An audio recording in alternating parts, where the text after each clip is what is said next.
Senang sekali saya Safira Rifki kembali bersamai sahabat perpus kita semua dalam webinar Hadapi PPDB dengan percaya diri. Bersama narasumber kita, Bapak Abi Sutoto, SPD MSI, selaku Kabid SMP Dinas Pendidikan Kota Surakarta. Nah Pak Abi, sebelum kita mulai nih ngobrol-ngobrol serunya, saya mau menginformasikan dulu kepada sahabat perpus kita semua untuk mengikuti live webinar ini dari awal sampai dengan akhir guna mendapatkan e-sertifikat dari perpus kita. Pastikan sahabat perpus kita mengisi data diri dengan benar agar e-sertifikatnya tidak terjadi kesalahan. Nah, sahabat perpus kita, kalau misalkan nanti sahabat perpus kita memiliki pertanyaan, sahabat perpus kita bisa mengisikan pertanyaannya di kolom chat box, karena ada 3 pertanyaan terbaik yang akan diberikan hadiah berupa e-wallet sebesar 50.000 untuk masing-masing pemenang. Satu lagi, bagi sahabat perpus kita semua yang mengikuti live webinar pada hari ini akan mendapatkan diskon 20% yang bisa digunakan untuk belanja yang bisa digunakan untuk belanja di belanja.perpuskita.id. Nah, nanti sahabat perpus kita tinggal memasukkan kode voucher perpus kita. Kalau sahabat perpus kita belum memiliki akun, tenang aja. Di website itu tinggal daftar, kemudian masukkan diskonnya, nanti bisa langsung digunakan deh. Nanti apabila ada kendala, sahabat perpus kita bisa menghubungi customer service online kami di 0811 2545 333. Nah, Pak Abi, terima kasih sudah menunggu saya untuk beriklan nih Pak Abi. Terima kasih banyak Pak Abi sudah datang untuk webinar pada hari ini. Kalau yang saya dengar tadi kan Pak Abi sibuk banget jadwalnya. Jadi terima kasih banyak sudah mau menghadiri webinar pada hari ini Pak Abi. Iya, terima kasih. Oke, karena untuk tema pada hari ini itu kan adalah menghadapi PPDB dengan percaya diri. Jadi mungkin di luar sana masyarakat masih kebingungan terkait sistem PPDB yang ada saat ini gitu ya. Karena kalau dari saya pribadi Pak Abi, sistem PPDB saat ini tuh berbeda sekali dengan sistem saya dulu. Ya kan kalau misalkan dulu dari SD ke SMP itu saya masih sistem ujian tertulis. Jadi setelah ujian saya milih sekolah pilihan 1 dan 2. Kemudian dicocokkan dengan nilai saya masuk yang mana. Nah, waktu saya SMP lain lagi nih Pak Abi. Jadi itu udah pakai sistem NEM. Jadi kan ada passing grade dari SMA terbaik sampai yang kurang diminati, ibaratnya seperti itu. Nah, nanti dicocokkan mau masuk yang mana. Nah, kalau sekarang sistem PPDB saat ini itu gimana Pak Abi? Jadi terima kasih Mbak Staf. Ya, PPDB kali ini kan sering kita sebut dengan PPDB zonasi. PPDB zonasi ini sebetulnya tujuan utamanya adalah pemerataan kualitas pendidikan. Sehingga menghapus sekolah-sekolah yang disebut sekolah favorit, sekolah kurang favorit. Karena harapannya nanti setiap siswa bisa mendapatkan sekolah yang di dekatnya, kemudian sekolah itu kualitasnya akan rata. Nah, karena ini memang untuk pemerataan kualitas pendidikan, selain ada unsur PPDB, penerimaan peserta didik baru, tentunya unsur-unsur yang lain yang untuk peningkatan pemerataan pendidikan juga digiatkan, termasuk kurikulumnya, termasuk sarana prasarananya, kemudian termasuk pula didik dan tenaga pendidikannya. Nah, kalau komponen-komponen itu semua dipenuhi, maka kualitas pendidikan rata. Nah, hanya saja ini yang bikin galau para calon peserta didik orang tua, karena yang kalau SMP SD itu yang ribut itu orang tuanya. Iya betul Pak. bukan peserta didiknya. Gitu. Saya lihat malah ada yang sampai dikosin gitu. Itu yang pertama karena lokasi sekolah kita yang saat ini ada ini kan memang sudah existing ada sejak dulu. Sedangkan yang dimaui untuk Solo ya, tapi untuk daerah lain ada yang sudah lumayan tersebar, tapi ada juga yang masih kayak Solo ini mengumpul dalam satu tempat. Oh ya benar. Di mana di situ penduduknya banyak, sekolahnya sedikit. Atau di situ sekolahnya banyak malah tidak ada penduduknya. Nah, sehingga ini membuat orang ya agak bingung gitu. Yang kedua, masih tertanam di pikiran banyak orang tentang sekolah favorit Favorit. dan tidak favorit. Nah, karena ini masih ada ingin sekolah favorit dan tidak favorit yang itu dinilai oleh masyarakat, maka mereka akan seolah akan menuju ke situ. Betul. Nah, dari situlah banyak calon peserta didik atau orang tua yang kurang percaya diri untuk daftar. Oke. Padahal kalau kita analogikan kan begini, kalau kita itu murid yang atau anak yang menengah tinggi pinternya gitu, terus kita berada di sekolah yang biasa-biasa saja, maka di situ kita bisa nanti paling tinggi. Oke, betul, Iya. betul. Nah, disitulah maka prestasi anak akan terlihat dengan dan sekolahnya otomatis juga akan Naik juga. Oke. Nah, itu kan kalau misalkan saat ini kan sistemnya zonasi dan lain-lain itu ya, Pak, ya. Nah, biasanya tuh permasalahan yang timbul itu yang dilaporkan ke dinas itu contoh-contoh masalah apa sih, Pak? Oh ya. Jadi yang paling banyak timbul adalah perubahan. Perubahan apa itu, Pak? Jadi kadang-kadang kan orang itu maaf, ini misalnya ada orang tua. 5 tahun yang lalu mendaftarkan anaknya yang pertama. Oke. Sistemnya seperti itu. Nah, sekarang ini dia daftarkan anak yang kedua. Sistemnya sudah berubah. Betul. Nah, kadang-kadang mereka tidak mau memahami secara detail, melihat, mencermati, mencari tahu, anggapan dia masih seperti dulu. Nah, itu perubahan. Nah, maka kita ini kan bantu pasti kan. Betul. Nah, maka karena pasti harus dihadapi, harus dipelajari agar kita menjadi tahu. Ya, termasuk ini bagian dari yang sekarang menjadi tantangan di pendidikan, yaitu literasi, baik peserta didik maupun masyarakat kita. Oke, berarti memang untuk yang menjadi masalah itu adalah pola kebiasaan mungkin ya, Pak, ya. Jadi jarang ada orang tua yang mau mengikuti ibaratnya perubahan regulasinya gitu. Jadi dulu taunya ini yang dianggapnya selalu ini gitu. Sehingga jadi mispersepsi antara peraturan dan yang diterima orang tua. Sehingga begitu dia mau daftar, loh kok beda? Akhirnya bingung, cari tahu. Ya, baru cari tahu. Ya untungnya masih mau cari tahu daripada protes. Nah, untuk sistem PPDB sendiri nih, Pak, ini kan ada untuk beberapa jenjang masuk SD, SMP, dan masuk SMA. Itu ada perbedaan nggak, Pak, untuk sistem PPDB dari jenjang-jenjang tersebut? Ya berbeda, walaupun dasar regulasinya masih sama, Permendikbud nomor 1 tahun 2021, tetapi kan yang menerjemahkan kalau di satu daerah dengan daerah lain juga akan berbeda. Di samping itu mungkin juga kita mengakomodir permintaan masyarakat selama tidak tentangan dengan regulasinya.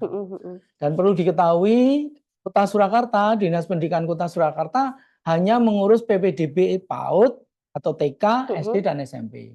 Sedangkan yang PPDB SMA itu di Dinas Pendidikan dan Kebudayaan Provinsi Jawa Tengah. Oh, karena itu nanti bersangkutan langsung dengan universitasnya ya? Bukan begitu, memang kewenangannya. Oh, oke. Jadi kewenangan Dinas Pendidikan Kota itu hanya PAUD, SD, SMP. Oh, khusus untuk Dinas Pendidikan Kota. Kewenangan Dinas Pendidikan Provinsi, Pendidikan dan Kebudayaan Provinsi itu SMA dan SMK. Oh, Nah, jadi kalau ini nanti kita bicara ya Pak TK, SD, SMP.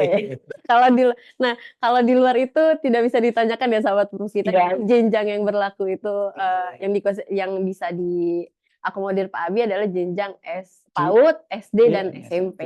Betul. Abi, nah kalau misalkan ini kan mulanya sistem regulasi ini kan untuk pemerataan kualitas pendidikan. Kalau di Kota Solo sendiri itu menurut Pak Abi ini sudah merata belum, Pak, untuk kualitas pendidikannya sendiri? Kalau dari pengamatan, setelah ada sistem zonasi ini untuk SMP, SD di Kota Surakarta sudah mulai ada pemerataan. Jadi kalau dulu kan karena berdasarkan NEM, yang pintar-pintar di sana semua mengumpul jadi satu. Betul. Kalau sekolah-sekolah ini gitu. Nah, sekarang ini sudah mulai. Ini kan berarti tahun keempat ya. Tahun keempat PPDB ya berarti? Ya, PPDB zonasi. Zonasi, oh. Ya, tahun keempat sehingga sudah mulai kelihatan. Terbukti misalnya ada lomba Olimpiade Sains, Mhm. OSN, itu ternyata yang lolos di tingkat kota itu sudah berpindah-pindah. Oh iya, Jadi heeh tidak ada heeh. di sekolah satu Betul itu terus, betul, heeh tidak heeh. di sekolah sana terus enggak. Oh ya, heeh. Iya, itu. Itu salah satu buktinya. Dan prestasi-prestasi yang lain, kegiatan di luar akademik pun juga sudah cukup merata. Cukup merata, Jadi mhm. sekolah-sekolah yang dulu nggak pernah dapat sekarang mulai Mulai ada. dapat Itu karena ini pemerataan ya itu. itu pemerataan. Menurut saya itu bagian dari pemerataan kualitas pendidikan. Oke, itu misalnya memang ide yang bagus sih, Pak, ya, karena Iya, zonasi karena ini, salah satu yang memecah sistem yang sudah ada dari puluhan tahun lalu gitu. Karena untuk sekolah favorit itu kan, dinilai dari, puluhan puluhan tahun gitu, Pak, iya ibaratnya betul. baru muncul sekolah favorit kan mungkin karena dia yang pertama, Iya. kemudian lokasinya bagus dan yang lain-lain gitu. Kalau misalkan seperti ini, kemungkinan apakah untuk, ke depannya akan terus menggunakan sistem PPDB ini, Pak? Nah, ini kan kita sebagai pelaksana pendidikan di daerah tentunya berdasarkan dengan regulasi di atasnya, yaitu Kementerian Pendidikan. Kalau besok masih menggunakan ini sampai saat ini, kita sudah 4 tahun nih ya tetap gunakan. Mhm Kita tinggal tunggu saja seperti apa regulasinya. Yang jelas setiap regulasi kebijakan di tingkat pusat tentang pendidikan mhm. arahnya adalah peningkatan kualitas pendidikan. Peningkatan Iya, kualitas pendidikan iya berarti ya, pasti. Pak, ya. Kalau dari Bapak sendiri nih, Pak, ini, sudah kelihatan belum sih, Pak, kira-kira ada nggak sih perubahan untuk PPDB di tahun depan gitu? Oh, nah, tahun depan belum Belum belum ada ada ya? belum ada. Belum bisa Belum bisa dihitung. belum bisa. Nah, ini harapannya kan semua sekolah kan nanti akan menjadi favorit. Mhm Manakala di setiap sekolah itu punya, eee, keunggulan-keunggulan mhm. tersendiri. Jadi kita tahu kan sekarang ini ada sekolah-sekolah yang punya keunggulan. Ada, orang tua itu menyekolahkan di suatu sekolah itu kan karena mungkin kakak kelasnya, kakak kelas tetangganya dan sebagainya. Mhm. Misalnya katakanlah, "Oh nek sekolah di sana itu anaknya jadi berkarakter, jadi santun," misalnya. Itu Mhm. itu kan satu contoh. Oh, Nah, mhm mhm. seperti itu yang kita harapkan. Jadi, Oke. masing-masing punya akan menonjolkan kelebihan-kelebihannya. Oke, berarti ini juga salah satu, kompetisi bagi sekolah-sekolah untuk menarik ini? Kalau urusan mendaftar itu ya bukan menarik gitu, Oh, tapi iya. kualitasnya meningkat itu, Heeh. Yang kualitasnya itu, diharapkan adalah peningkatan kualitas, kualitas ya baik itu, dari segi akademik akademis. dan karakter. Oh gitu. Nah, kalau misalkan untuk, pendaftaran PPDB nih Pak, Mhm, semisal saya ini mau mendaftarkan PPDB dari SD ke SMP, iya. itu tahapannya seperti apa Pak Oh, Ari? jadi ini PPDB kan ada 4 jalur, 5 jalur. Jalur yang pertama adalah jalur afirmasi, Mhm ini diperuntukkan bagi keluarga yang kurang mampu, kemudian ABK, anak berkebutuhan khusus, mhm. dan anak-anak yang dari panti asuhan, Oke, mhm. gitu. Kemudian yang kedua jalur zonasi. Mmm, Jalur zonasi ini memang berdasarkan jarak, jarak. jarak baik PAUD, baik TK, SD, SMP. Kemudian yang ketiga jalur prestasi. Jalur prestasi ini hanya untuk jalur SMP. Ini jalur prestasi 10% dari kuota, 10%. Nah, prestasinya Oke. apa? Prestasi-prestasi yang dia dapatkan dari waktu di SD 3 tahun terakhir. Oh dapat ya? Dan adalah prestasi baik pengetahuan, seni, olahraga yang diselenggarakan oleh lembaga-lembaga yang kompeten. Mhm Iya, ya. Kemudian yang keempat ini adalah jalur perpindahan orang tua. Ini mengakomodir, ini hanya 5% mhm. dari kuota. Ini mengakomodir bagi orang tua yang pindah tugas, seperti Oke. pejabat atau tentara kan yang sering pindah itu ya. Itu pindah, lah jangan sampai pindah dia belum domisili di situ nggak bisa dapat sekolahan. Oke, Nah, mhm mhm. kemudian yang keempat, yang kelima jalur khusus. Tapi ini kita ini kan ada mulai tahun kemarin itu punya SMP khusus olahraga.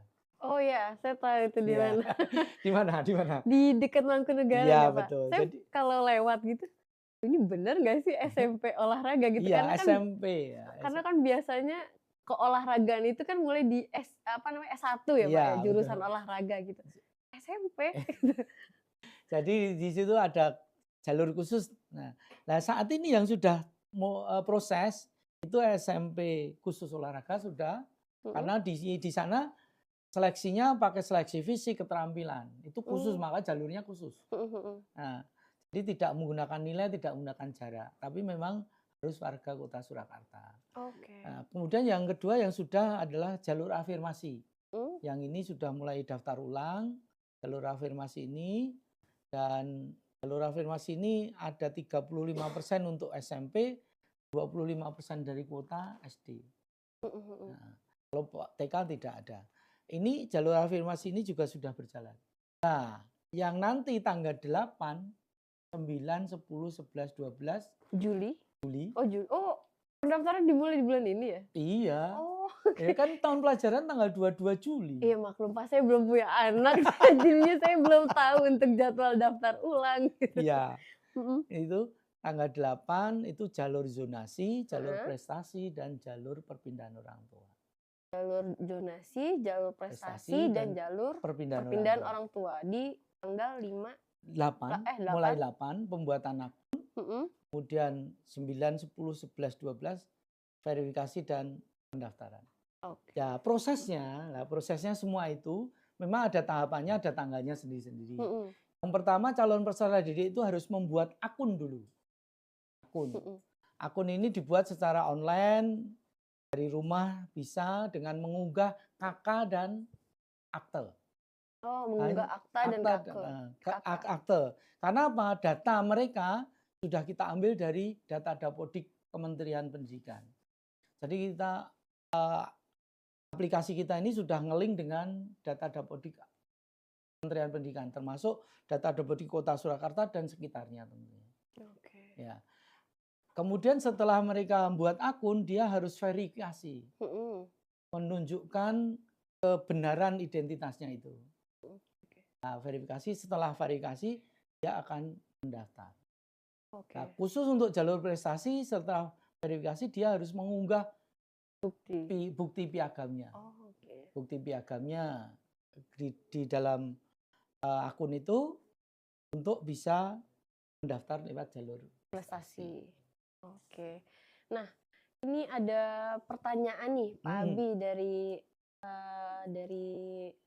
Ali Sutio, Setio, sorry. ya. Jadi ada pertanyaan dari Ali Sutio, yaitu bagaimana cara mengatasi rasa gugup saat menghadapi wawancara PPDB dan seberapa besar peran latihan fisik dan kesehatan mental dalam meningkatkan rasa percaya diri saat PPDB? Terima kasih. Wah, gimana tuh, Pak? Ya, wah ini kan berarti sekolah-sekolah yang ada tesnya ya. Heeh. Nah, itu mungkin mungkin sekolah swasta. Kalau negeri kan jelas tidak ada. Tetapi yang jelas kalau menghadapi wawancara, tes itu ya harus siap. Siap? Ya siap segalanya. Ya fisik, kalau tes fisik ya fisik. Heeh. Kalau pengetahuan. Suatu contoh gini, orang orang tidak bisa orang tidak bisa itu atau tidak bisa mengerjakan karena tidak tahu. Oke. Nah, maka kita harus tahu. Berarti dipersiapkan Iya, dulu. Mhm. betul. Ya, jadi kita itu dipersiapkan agar tahu. Jadi misalnya kita mengerjakan soal, ya kok enggak bisa mengerjakan ya karena tidak tahu. Kok sulit, kenapa? Karena tidak tahu. Kalau Mhm. sudah tahu, sulit nggak? Enggak. Enggak. Bisa Iya. karena terbiasa. Ya itu kalau itu latihan. Latihan. Nah, kalau Kalau latihan. kalau Kalau belajar? belajar soal itu ya tidak, kalau sulit itu karena nggak bisa. Kalau Mhm. sudah bisa pasti tidak sulit. Iya kan? Oke, betul. Kalau tidak bisa tidak sulit. Nah, ini yang harus kita lakukan. Kemudian tentunya itu proses ya. Kalau wawancara dan sebagainya itu kan memang bisa dilatihkan, Mhm. bisa dilatihkan. Nah, jadi menambahkan sedikit Pak Abi untuk terkait tips wawancara dan juga tes, yang pasti kan untuk tes ini kan setiap tahunnya sudah ada. Mhm. Barangkali bisa mencari yang sudah pernah masuk gitu kan. Jadi yang bisa memberikan tips yang efektif dan efisien itu ya pasti yang sudah pernah masuk sekolah yang dituju nih. Iya, Jadi betul. bisa memberikan kisi-kisi, Mhm. kemudian terkait wawancara, sahabat perpus kita bisa berlatih sendiri di depan cermin, Iya. gitu kan. Makin sering kita ngomong makin makin terbiasa Ter gitu untuk berbicara di depan orang. Seperti saya kan sebelum menjadi host ini saya latihan dulu, Pak. 2 hari saya ngomong sendiri di depan kaca gitu, jadi sebenarnya agak deg-degan tapi bisa kan. Iya, karena kalau lu sudah terbiasa nggak akan bisa. Tapi perlu diingat PPDB yang kita untuk SD, SMP, SMA, Nggak ada SMP, ya? bahkan SMA pun nggak ada Nggak wawancara. ada wawancara. Jadi memang untuk khusus wawancara ini di sekolah, swasta, Biasanya biasanya biasanya swasta? swasta, Oke. Nah, kalau misalkan untuk PPDB negeri itu tidak ada ya, tidak teman-teman? ada. Jadi, khusus untuk yang ada wawancara, tes dan lain-lain hanya di sekolah swasta ya, Pak, ya? Oke. Mhm. Nah, Bapak kalau misalkan di PPDB tahun ini kan berarti belum mulai ya, Pak, ya? Ya sudah proses sih Sudah proses perjalanan. ya? Oh, ini berarti nanti pengumumannya di Kalau yang afirmasi sudah pengumuman tanggal 2 kemarin. oh, sudah ya berarti ya? Iya, yang jalur Afirmasi, yang afirmasi. zonasi Yang zonasi besok, waktu besok? mulainya tanggal 8. Jam 8 mulai berarti Pengumumannya tanggal 12, 17 kayaknya. 12, jadi Pengumumannya 17. mulai pendaftaran tanggal 8, pengumumannya Pengumumannya dimulai tanggal 17. Pengumumannya tanggal 17. SD, SMP Pengumuman sama? hasil ya. Heeh. Yang jalur zonasi, Mhm. prestasi dan perpindahan orang tua itu waktunya sama. All jenjang berarti? Iya, Oh. karena tahun pelajaran baru tanggal 22 Juli. Cepet ya Pak berarti proses ini ya? Iya cepet, itu kan online. Oh, sudah Oke, tahu, langsung langsung ketahuan. sistem yang Iya, ngolah sistemnya. ya? Bukan saya yang ngolah. Oh, oke. Berarti cepet banget Pak. Iya memang Karena cepet. kalau dulu itu kan semuanya manual ya Pak ya? Betul. Kalau tahun saya itu semuanya manual, jadi kita walaupun NEM-nya sudah turun, kita tetap harus daftar Iya. langsung ke sekolah. Ya, Oh ternyata jurnalnya terap sore gitu kan. betul. Kalau sekarang ini jurnal sudah setiap waktu kita Heeh, buka sudah kelihatan. Oh ada yang tambah, ada yang heeh. yang diterima siapa itu kelihatan. Oh, berarti Walaupun finish-nya tetap di pengumuman itu. Oke, semudah banget ya sekarang ya Pak ya. Kalau saya mikir langsung, oh kok semudah itu sih? Lah karena memang harus terbuka kan, Mhm, mhm. akuntabel juga, Oh. transparan. Karena zamannya sekarang kalau ditutupi orang menuduh, Mhm, dikirai, ya kan? Ada kecurangan Ya, gitu. itu. Kalau sekarang mah nggak bisa kayak Nggak, gitu Pak, iya. karena netizen Indonesia ini powernya luar biasa. Iya, betul. Oke, Bapak ini ada apa namanya, ada pertanyaan lagi nih dari Tri Mulyani. Nah, ini kemarin itu kan ada kasus Pak di mana siswa tidak diterima di zonasi, padahal rumah siswa tersebut di depan sekolah hanya sekitar 680 meter. Ini kira-kira Wah, karena ini apa SMA Pak? apa nih ya? Ini SMA mungkin ya. mungkin Ya SMA. jadi gini, tak umum ya. Mhm. Kita kan tidak tahu.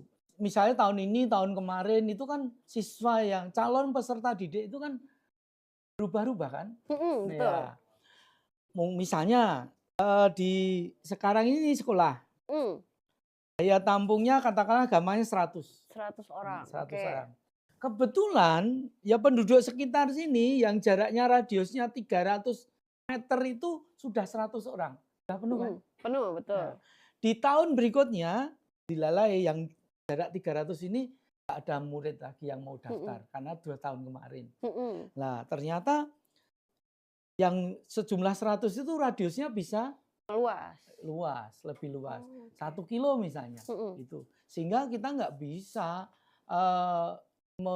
mengenerate tahun kemarin, tahun sekarang bahwa di sekolahan ini tahun kemarin jaraknya yang diterima sekian. Tahun ini mungkin sekian. Oh, nggak bisa. Oh, berarti nggak bisa diprediksi ya, Nggak Pak? bisa diprediksi. Nah, kalau bisanya merediksi manakala sudah ada pendaftaran. Saat proses pendaftaran itu sampai di hari kapan? Misalnya hari 5 hari. Nah, maka hari keempat itu baru ketahuan. Oh, yang daftar sekian, jaraknya sekian. Hari kelima kan yang daftar tuh sedikit lah. Mhm mhm. Nah, mungkin pertambahannya sedikit. Oke, semisal dia jarak rumahnya sama nih, Pak, Mhm. dan ada berkemungkinan salah satu tidak dapat gitu ya, Pak, itu biasanya karena apa, Pak? Itu, tergantung kriteria yang digunakan dalam PPDB itu. Oh, oke, ada Misalnya kriterianya. kalau di SMP ya, Mhm di SMP itu kan kriteria yang digunakan ada urutannya pilihan dulu. mhm. Kalau pilihannya sama, berarti yang di-ranking jaraknya. Oh, kalau pilihannya sama berarti yang di-ranking jaraknya? Ya, Mhm misalnya pilihannya pilihan pertama kan semua. mhm Nah, kuotanya 100 dah. mhm. Nah, terus pendaftarnya 110. Maka ada 10 yang tidak diterima kan? Betul. Nah, itu jaraknya yang paling dekat dulu siapa. Oh, oke. Mhm Nah, mhm. kebetulan nomor 99 dan nomor 100 itu jaraknya sama. Mhm. Nah, maka kriteria berikutnya adalah usia. Usia Oh yang lebih tinggi yang diterima. oh, Maksudnya 100 dan 101 misalnya. heeh Itu jaraknya sama, heeh. itu kriteria berikutnya adalah usia. Usia. Usianya. Oke. Selanjutnya ada lagi, Pak? Eh, sudah itu Oh, berarti berarti jarak usia. jarak, Pilihan, jarak, pilihan, jarak, dan usia. usia. Oh, lumayan pusing ya. Oh ya enggak, itu sistem yang yang ngerjakan, bukan saya. Untung saya belum punya anak nih. Tapi nggak apa-apa, Pak, ini nanti kelak kan juga pasti, berguna nih Mhm. informasinya nih. Ada lagi, Pak, pertanyaan dari Mas Pur nih. Pak, apa solusi bagi kami yang rumahnya jauh dari sekolah negeri? Untuk jalur prestasi, apakah ada pembedaan untuk dalam dan luar kota gitu? Oh, mungkin yang diincar ini ada sekolah di Oh luar kota ya, kali, Pak? oke. Kalau yang jalur prestasi ya, jalur prestasi ini tidak mengenal zonasi. Mhm Tapi untuk Kota Surakarta, mhm karena ini kan pengelolaan, pembiayaan itu kan Kota Surakarta. mhm. Kami memprioritaskan peserta didik dan dalam kota dulu, Peserta didik dan dalam dalam kota. kota. Mhm. Sehingga kalau ada peserta didik dalam luar kota itu daftar boleh. Tapi Tapi kalau kuotanya sudah dipenuhi oleh anak dalam dalam kota. kota, berarti yang luar kota nggak bisa Oh, diterima. otomatis lewat gitu Iya. ya, Pak? Itu Jadi mhm. rankingannya dalam kota dulu, baru luar kota. Oh, oke. Berarti nggak ada kalau dulu ada sistem quantity kan, Pak? Misal dalam kota Oh berapa ya, persen, berapa persen? luar kota oh Ya, sekarang nggak ada? nggak ada. Diutamakan Diutamakan dalam anak-anak kota? dalam kota dulu. Oke. Tapi kita tahu wong ini kuotanya cukup banyak. Cukup banyak. Cukup banyak dan ada peluang untuk bisa. Untuk perankingannya, kalau yang prestasi ini memang tidak berdasarkan jarak dulu, Mhm tapi berdasarkan nilainya dulu. mhm Nilai ijazah plus prestasi kalau punya. mhm. Kalau punya. Itu karena untuk jalur prestasi ini ada yang bisa masuk lewat jalur prestasi SMP itu adalah nilai tertinggi 1, 2, 3 untuk kelas SD, anak SD Mhm. dalam kota, atau nilai tertinggi 1 anak luar kota. Nilai tertinggi itu, skalanya kota? Enggak, Oh, satu satu sekolah? sekolah Oh, aja. oke. Heeh heeh. Nilai tertingginya dalam satu sekolah ini kita Mhm. beri kesempatan bisa mendaftar di Jalur jalur prestasi. prestasi. Oke, selanjutnya dari luar kota itu hanya satu gitu? Yang ring 1, karena kan ya kita nggak punya standarnya ya. Mhm. Standarnya berbeda, pembinaannya kan berbeda. Heeh Ya, heeh. sehingga maka kita yang luar kota kita beri kesempatan yang nomor 1. Nomor satu ya. Nah, kalau misalkan, siswa ini memiliki, eee, ibarat gini ya, Pak, Mhm, dia ini sama-sama juara bulu tangkis mhm, gitu, cuman, di beda kompetisi gitu. iya. Itu kira-kira yang diutamakan itu dari kompetisi yang levelnya apa, Pak? Jadi poin prestasi itu kan ada jenjangnya, Oh, ada jadi internasional, nasional, kota, kabupaten, mhm, dan kecamatan. Kalau kecamatan hanya yang juara 1. oke, Itu. Ini ada poin-poinnya sendiri. mhm. Ya Oh ya, nanti berarti tetep tetep ada penilaiannya ya juga? nilai yang digunakan adalah jumlah nilai ijazah itu Mhm, plus poin piagam ini. piagamnya. Oke. Kalau yang internasional bisa internasional memang tapi internasional yang diakui dengan kurasi yang benar ya, itu langsung diterima. Oh, Juara nasional nasional juara 1 juga langsung diterima. Wah, saya nggak Yang masuk berarti, berjenjang. Pak.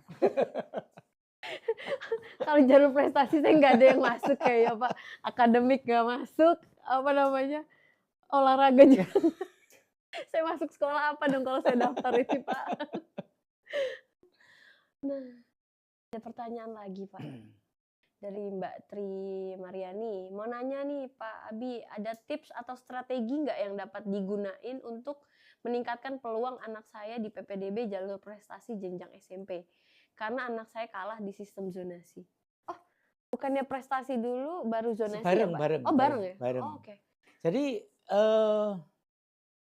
Jadi kan dalam nanti pendaftaran itu kan ada 3 pilihan ya. Pilihan pertama, kedua, ketiga. Walaupun pilihan kedua ini tidak bisa mengalahkan pilihan pertama di dalam yang pilihan. Misalnya saya mendaftar di pilihan pertama SMP 1, SMP 2 dan SMP 3. Ya. Manakala saya mendaftar di pilihan SMP 1 saya nggak masuk. Maka saya akan di ranking di pilihan 2 di SMP 2. Selama di SMP 2 kuotanya nggak terpenuhi. Oh. Kan pilihan di sana ada pilihan satunya yang pertama pilihan. Tetapi kalau untuk jalur prestasi ini memang peluang di pilihan kedua itu mungkin masih ada. Tergantung sekolahnya di situ banyak nggak yang mendaftar lewat jalur prestasi. Tapi tadi prioritasnya kan urutannya pilihan dulu, baru nilainya, baru jaraknya. Oke, berarti tetap memprioritaskan yang menjadikan sekolah itu pilihan pertama ya, Pak ya? Maka dalam menentukan pilihan itu tipnya ya harus hati-hati. Nah, teman-teman jangan asal pilih sekolah A, B, C, D, Z karena memang untuk penerimaannya ini ada kriteria khususnya itu. Yang diutamakan itu yang pertama kan pilihan. Iya, pilihan. Gitu. Baik itu zonasi maupun prestasi, pilihannya dulu tempat pilihan. Nah, kira-kira misalnya supaya kita bisa tahu kan kita bisa daftar di hari kedua. Oh, jadi nggak langsung terburu-buru daftar di hari pertama kita daftar di situ, nah, nilai kita jumlahnya 100. Karena plus nilai itu prestasi. Ternyata berikutnya ada yang daftar nilainya 115, 120, 100. Nah, kita sudah di bawah, ya kan? Tapi begitu kita hari kedua lihat dulu, oh yang daftar ini kok yang daftar masih nilai 95, 98, 93 gitu. Oh, kita daftar masuk. Ya, gitu. Oh, berarti jangan terburu-buru teman-teman untuk mendaftar di hari pertama. Karena mungkin kalau yang pede dengan nilainya nggak apa-apa ya, Pak ya? Tapi kalau misalkan sekiranya nilainya ini masih meragukan antara masuk atau tidak, mungkin sahabat Perus kita bisa menunggu di hari kedua. Iya. Gitu, ibaratnya kita screening dulu nih. Iya. Screening dulu, udah sampai mana ininya baru kita bisa calon tentuin. Orang tua. Calon orang tua. Kelihatan ya, Pak ya?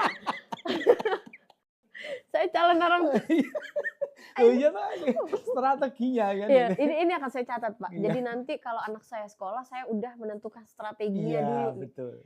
Anak saya nilainya di mana, prestasinya apa saya siapin gitu. Jadi gitu ya teman-teman, untuk tipsnya dari Pak Abi sendiri, jangan langsung mendaftarkan di hari pertama. Kalau misalkan kalian pede nggak apa-apa, langsung daftarin aja nih. Tapi semisal masih ragu-ragu, sahabat Perus kita bisa menunggu di hari kedua agar nilai yang sudah terdaftar itu bisa diobservasi kira-kira masuk atau enggak. Karena tadi Pak Abi bilang yang menjadi kriteria pertama adalah pilihan gitu. Jadi pastikan di pilihan pertama sahabat Perpus kita bisa langsung masuk gitu ya, Pak ya. Karena kalau ternyata sekolah di pilihan kedua ini nunggu kuota juga gitu. Oke. Nah, ini masih ada pertanyaan Pak dari Michael Lord Ricardo. Ini nama asli bukan? Dia manggil Michael Lord apa Ricardo nih? Oke, jadi pertanyaan adalah mengapa menggunakan batas minimum untuk jalur zonasi dan jalur afirmasi? Jika ada calon peserta didik penerima KIP, namun secara domisili peserta didik yang bersangkutan juga bisa masuk melalui jalur zonasi, jalur mana yang akan diikutinya? Nah, ini analisis lagi harusnya. Bermain analisis. Iya, karena kan setiap jalur itu kan punya persentase. Oke. Ya, jadi persentasenya setiap jalur itu berbeda-beda. Kalau ini mungkin SMA ya, ini ya. Kalau SMA saya terus terang tidak menguasai karena yang bukan yang kita yang membidangi. Tapi kalau di SMP itu kan ada jalur afirmasi itu kita SMP 35%. Jalur afirmasi 35%. SD 25%. Jalur zonasi SMP itu 50%. Kemudian prestasinya 10%, perpindahan orang tua 5%. 100. Kalau SD memang hanya ada jalur afirmasi 25%. Kemudian zonasi 70% dan perpindahan orang tua 5%. Oh enggak, belum ada yang ini ya? Prestasi enggak ada. Dari TK. Saya berprestasinya kayak TK, Pak. 17-an masuk nggak ya, Pak? Ya tidak. Tapi kan ada piagam ya. Iya, tapi kurasinya kan tidak. Berarti nggak semua piagam bisa dipakai ya, Pak. betul. Berarti 17-an saya juga nggak bisa dipakai nih untuk daftar. Jangan dimasukin ya teman-teman. Jadi untuk jalur prestasi sendiri pun ada kriteria dan kualifikasinya gitu. Nggak semua sertifikat itu juga bernilai gitu ya, Pak ya. Oke. Nah, terus itu kan pilih yang mana? Ya tadi dilihat dulu persentasenya berapa. Kemudian tadi jangan hari pertama. Dilihat dulu kemungkinan bisa di mana. Toh kan bisa pindah jalur dari zonasi ke pindah jalur ke prestasi. Nah, itu untuk presentase yang tadi Pak Abi sebutkan itu kita bisa cek di mana, Pak? Barangkali nanti teman-teman di webnya. Kalau ada ya? Ada di web. Kalau di webnya PPDB Surakarta, ppdb.surakarta.go.id. ppdb.surakarta.go.id. Di sana sudah terlihat daya tampungnya berapa masing-masing sekolah, SD, SMP, PAUD, kemudian berapa zonasinya, berapa prestasinya, berapa. Itu ada semua ya. Ada Jadi semua jangan malas baca. Bagi orang tua ini tetap harus cari info itu sudah tertera semua di website ya, Pak ya. Gitu. Pak Abi aus nggak? Oh iya. Ini monggo Pak diminum. Soalnya kita ngobrol ini kan terlalu asik nanti. Alhamdulillah. Jangan sampai kehausan Bapak, nanti saya merasa bersalah.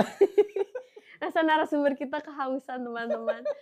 Nah, Pak Tri Mariani ini tadi sudah nanya ya. Iya, jadi ini kan yang aman kalau anak punya prestasi dan nilai rapor dan ya ini tadi dilihat dulu.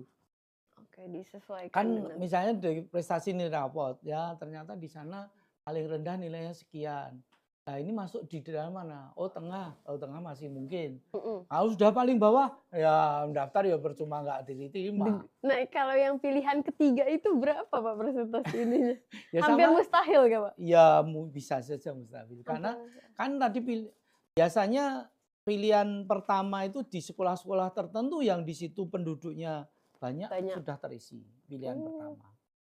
Berarti kalau yang rumahnya di Manahan itu lumayan enak ya Pak ya, sekolahnya banyak ya di situ? Ya banyak, karena ada SMP 1, SMP 12, SMP 24, SMP 25.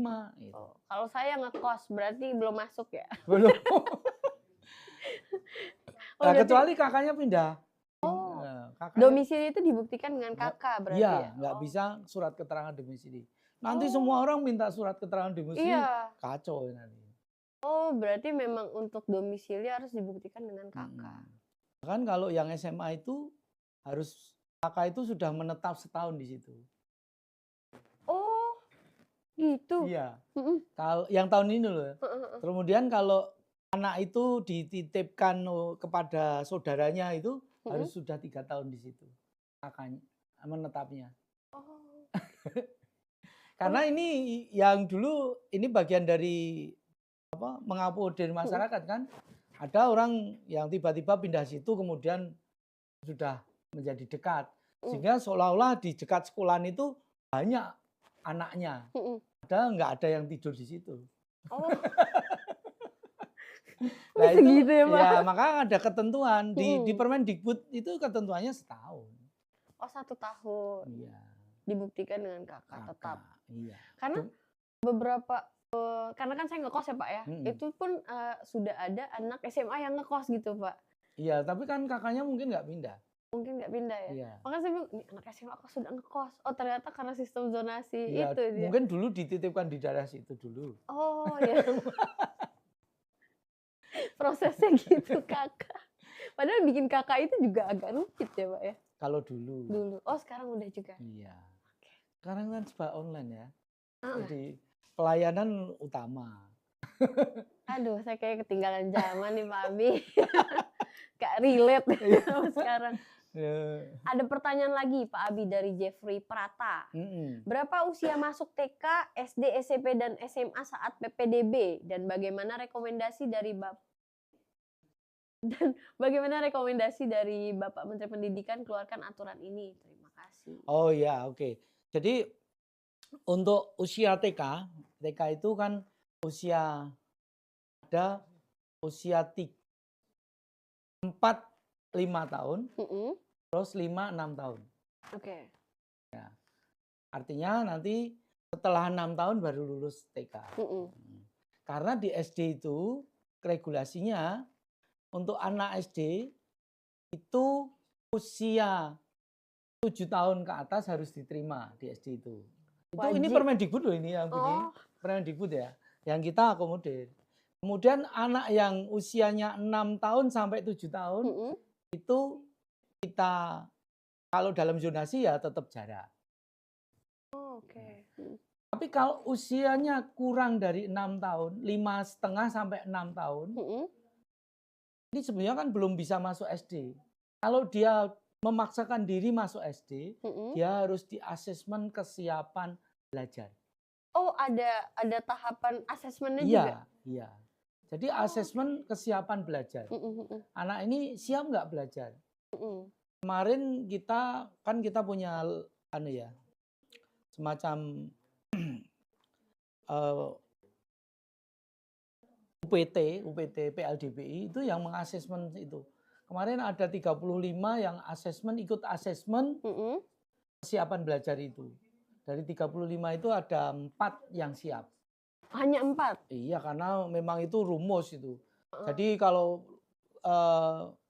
jumlah itu 10% itu anak orang cerdas istimewa itu biasa. Jadi dari 10 orang ini kalau anak ini ada orang 10, berarti ada 1 orang yang cerdas istimewa. Misalnya gitu. Oh, saya dulu masuk tuh, Pak. Oh, masuk itu cerdas ya? Wow, ini berarti 10%-nya nih. Karena kalau dulu kan itu masuk sekolah favorit gitu Ya, kan, Pak. betul. Jadi dulu SD-nya itu standar nasional kalau nggak salah. IQ-nya berapa berarti? 124. Oh ya, karena cerdas istimewa masuk di atas 120. Oh, oke. Tapi dulu saya dimarahin dulu, Pak, karena nggak bisa diem. Iya, itu kan salah satu kecerdasannya dia itu kinestetik. Cubit, Pak. Kalau dulu kan masih boleh ya, Pak. Dulu gurunya tuh nyubit gitu nggak masalah. Kalau sekarang kan bermasalah. Gitu. Kalau saya hanya gurunya anak-anak cerdas istimewa. Oh, oke. Saya pernah ngajar di anak-anak cerdas istimewa. Oh, masih aktif sampai sekarang? Sekarang enggak, karena sudah regulasinya udah nggak boleh lagi kan. Oh iya, benar. Harus rata ya sekarang. Tadi itu kan baru sampai SD ya, Pak ya? Kalau tadi SMP, SMA? SD. Jadi untuk SMP itu bunyinya di Permendikbud maksimal anak masuk SMP usia 15 tahun. Maksimal? Paling tinggi. Paling tinggi. Yang paling rendahnya nggak dibilangkan. Ya nanti tergantung SD-nya lulus berapa kan. Tapi paling tinggi 15 tahun. Kalau ada yang ternyata Axel, masih ada nggak ya Pak Axel? Sekarang sudah nggak ada. Oh sudah nggak ada belum ada lagi. Oh iya. Walaupun potensi kurikulum ini bisa sebetulnya. Akselerasi. Percepatan untuk belajar. Berarti untuk SMP maksimal 15 tahun. Untuk SMA maksimal 21 tahun. 21 tahun? Oh, oke. Kayak kuliah. Kayak harusnya lulus itu kan 18 ya. Oh, cuman SMA ini maksimal 21 tahun. Oke, gitu ya Pak Jeffrey Prata untuk batasan usia untuk TK, SD, SMP dan SMA. Nah, Bapak ini sebelumnya kita break dulu untuk menentukan pemenang dari pertanyaan terbaik pada hari ini karena ini pertanyaan sebenarnya banyak banget. Tapi nanti kita kita diskusikan dulu untuk siapa yang menang nih Iya. Pak, untuk yang terbaik. Oke, jangan kemana-mana sahabat webinar, stay tune di webinar ini.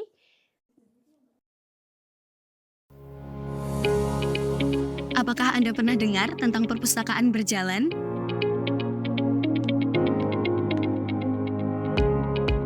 Kini, PT Tiga Serangkai memiliki brand digital bernama Perpuskita sebagai learning enabler, berupa konten digital yang edukatif, inovatif, interaktif, yang sangat mudah untuk diakses. Tenang aja, untuk konten yang disediakan sudah sesuai dengan pakem-pakem keilmuan pastinya. Ini dia, Perpuskita Smart Library dan Moco-Moco.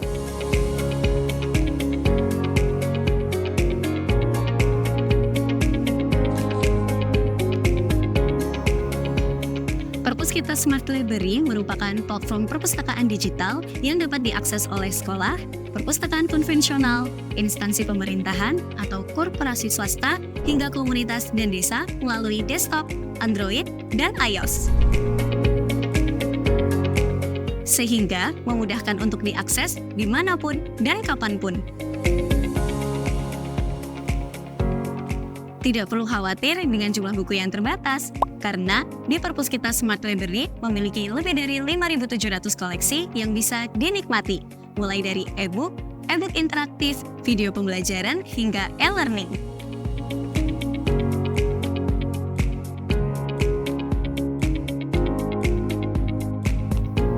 Selain Smart Library, Perpuskita juga memiliki layanan pojok baca berbasis QR yang disebut dengan Moco-Moco, layanan literasi simpel dan kekinian.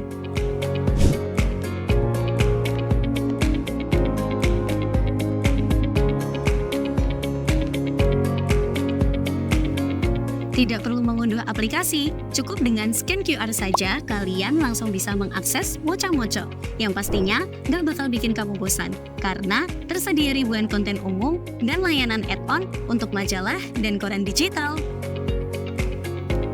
Eits, nggak cuman itu, untuk mitra Moco-Moco juga bisa mengunggah konten sendiri ya. Untuk legalitas, tentu saja Perpuskita telah terdaftar sebagai penyelenggara sistem elektronik atau PSE di Kementerian Informasi dan Informatika. Sementara, untuk TKDN Perpuskita masih dalam proses pembuatan ya.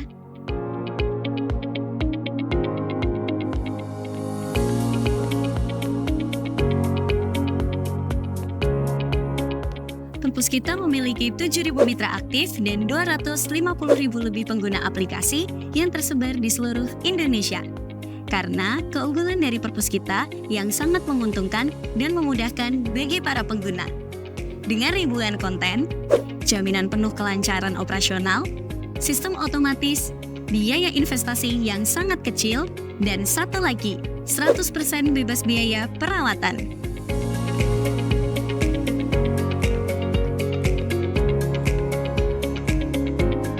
Penasaran dengan fitur keunggulan dari Perpuskita? Berikut adalah fitur-fitur unggulan dari Perpuskita. Yang pertama ada fitur anotasi, yang dimana pada fitur tersebut dapat menambahkan tulisan tangan, teks, dan highlight di dalam e-book. Yang kedua ada fitur integrasi marketplace, yang dimana memudahkan kita untuk terhubung dengan marketplace Siplah dan juga konten digital.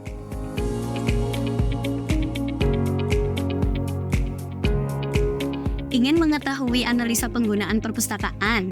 Di Perpuskita memiliki fitur dashboard dengan berbagai laporan yang dapat digunakan untuk menganalisa perpustakaan milik pengguna.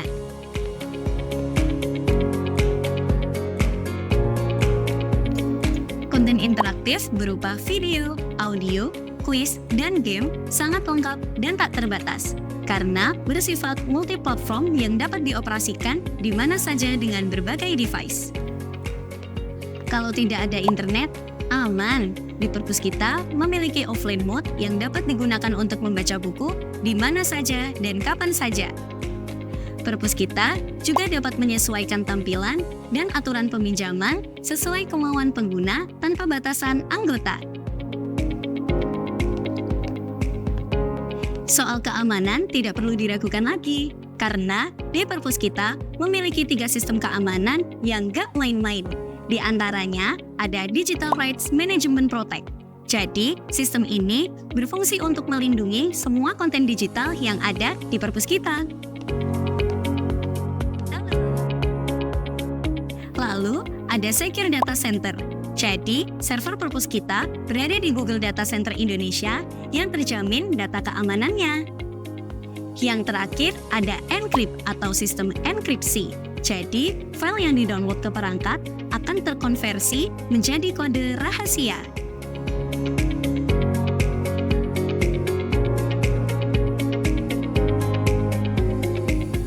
Untuk layanan, di perpus kita terbagi menjadi 3, yaitu beli, sewa, dan langganan. Jika Anda membeli, maka konten yang ada di perpus kita menjadi milik pembeli selamanya. Dan pengguna juga bisa mengakses perpus kita dengan cara sewa. Jadi, selama masa sewa masih aktif, Anda dapat menikmati konten yang ada di perpus kita. Atau memilih berlangganan untuk mengakses konten di perpus kita sesuai dengan paket yang tersedia.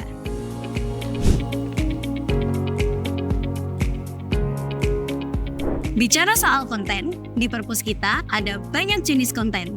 Di antaranya, konten interaktif edukatif e-book, video edukasi, game edukasi, dan e-learning untuk siswa, guru, maupun umum. Tidak hanya itu, di perpus kita juga ada fitur plus PPOB dan tes prediction TOEFL-nya juga loh.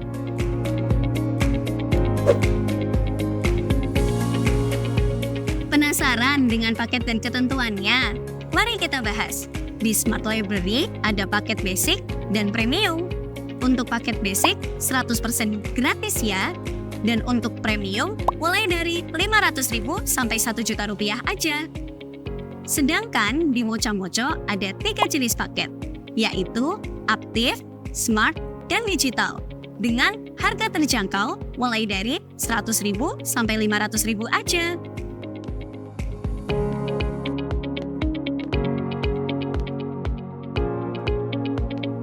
Di perpus kita juga ada program kemitraan afiliasi untuk mempromosikan produk perpus kita Smart Library dan Mocha, yang dimana untuk sharing fee akan dihitung berdasarkan jumlah nominal belanja dari customer yang berhasil diakuisisi.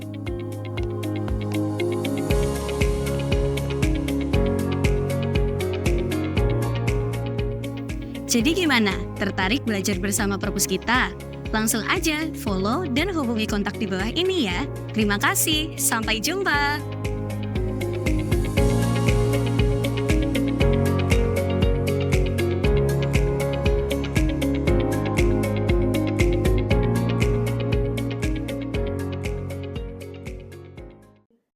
Oke, nah kembali lagi bersama kami.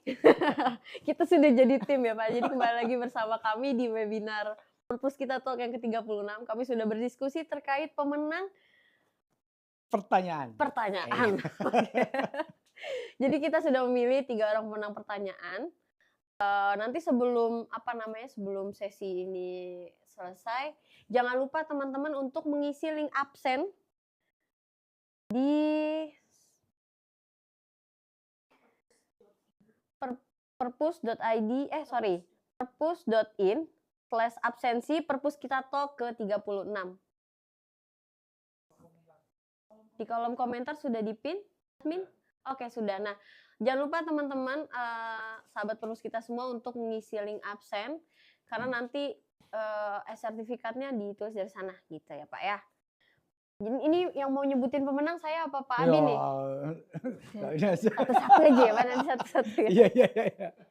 Oke, pemenang pertama, selamat kepada ini Bapak atau Mas ya, tapi kayaknya udah punya anak jadi Bapak pasti. Oh, iya. Oke, selamat untuk Bapak Ali Sutio. Iya. Kemudian Menang yang kedua Mas Pur. Yeay. Dan yang terakhir ada Kak Tri Mariani.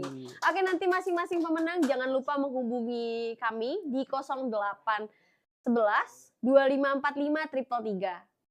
Jadi langsung dihubungi untuk klaim hadiahnya Pak. Wes. Nanti kalau nggak diklaim buat saya dan Pak Abi aja. Oke. Nah, kan kita pemenangnya udah nih Pak Abi. karena kita juga dari tadi sudah banyak banget informasinya. Terima kasih banyak Pak Abi. Itu saya juga sangat awam jadi tahu dan sudah mempersiapkan strategi untuk nanti. Nah, ada pesan-pesan mungkin yang bisa disampaikan untuk orang tua murid dan juga muridnya sendiri, Pak Abi. Iya. Silakan. Baik, terima kasih. Jadi untuk PPDB ini yang pertama yang harus diketahui agar kita tenang, kita yakin dalam PPD, yang pertama cermati regulasinya. Jadi bagaimana tata kelolanya PPDB seperti apa? Karena setiap tahun bisa berubah. Setiap tahun ada perubahan karena menyesuaikan dengan keadaan, tuntutan masyarakat, dan memang untuk kebijakan agar tidak terjadi penyelewengan. Kan harus terbuka yang pertama. Jadi cermati regulasinya, aturannya. Kemudian yang kedua, lihat potensi diri, potensi anak tersebut, potensi kita di daerah mana gitu. Jadi kita memilih sekolah itu jangan berdasarkan keinginan saja, tapi juga keadaan kita. Ya, pengennya sekolah yang jauh di sana, tapi jarak nggak memungkinkan, kan nggak terima. Gitu. Kemudian yang ketiga, jangan tergesa-gesa. Kenapa tidak cermati dulu, amati dulu, baru daftar. Agar bisa diterima di sekolah yang diinginkan. Kemudian yang keempat, cari alternatif pilihan sekolah yang lain. Harus disiapkan. Jangan sampai begitu nggak keterima, langsung pindah di mana, bingung. Nah, sudah punya alternatif. Kalau saya pilihan nggak bisa diterima di situ, ya di sana. Kalau nggak di sana, ya di sana. Nah, kalau itu kita sudah kuasai, insya Allah tenang. Kita harus mantep. Oh, kalau tidak di sana, ya di sana lah. Itu paling tidak sekonomi.